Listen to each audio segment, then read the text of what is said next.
അപ്പോൾ ശബരിമലയിൽ തീർത്ഥാടന തിരക്ക് ഇന്നലെ 84,000-ലധികം പേരാണ് മല ചവിട്ടിയത്. MG പ്രതീഷ് സന്നിധാനത്ത് നിന്ന് ചേരുന്നു. Pratheesh, good morning. ഇന്നിപ്പോൾ രാവിലെ മുതൽ പുലർച്ചെ മുതലുള്ള കാഴ്ച എന്താണ്? തീർത്ഥാടകരുടെ ഭക്തരുടെ വലിയ നിരയുണ്ടോ പ്രതീഷ്?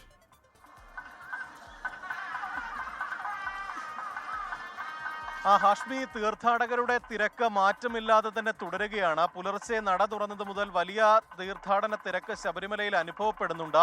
ആദ്യ മണിക്കൂറിൽ തന്നെ 10,000-കണക്കിന് തീർത്ഥാടകരാണ് ശബരിമലയിൽ ദർശനം നടത്തിയിട്ടുള്ളത്.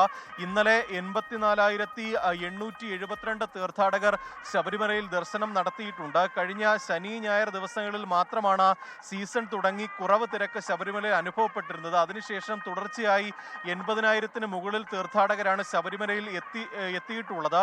ഈ തീർത്ഥാടകരുടെ എണ്ണം കൂടുമ്പോഴും മറ്റ് ബുദ്ധിമുട്ടുകളൊന്നും തന്നെ തീർത്ഥാടകർക്ക് ഉണ്ടാകുന്നില്ല എന്നതാണ് ഏറ്റവും ആശ്വാസകരമായ കാര്യം.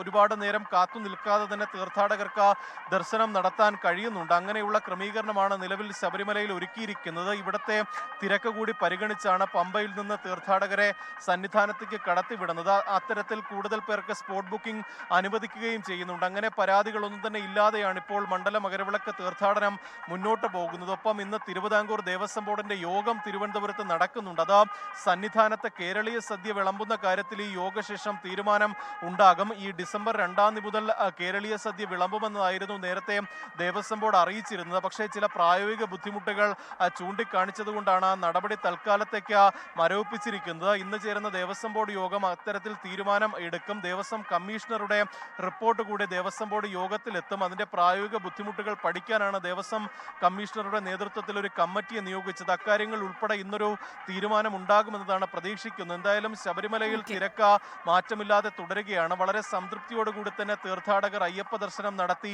മലയിറങ്ങുന്നുണ്ട്. ഹാഷ്മി, ലോകത്തെവിടെയായാലും ഏത് സമയത്തും 24 വാർത്തകളും ഓഗ്മെന്റഡ് റിയാലിറ്റി പാക്കേജുകളും എക്സ്പ്ലെയിനറുകളും വിശദമായി കാണാൻ ഞങ്ങളുടെ യൂട്യൂബ് ചാനൽ നിങ്ങൾക്ക് സബ്സ്ക്രൈബ് ചെയ്യാം.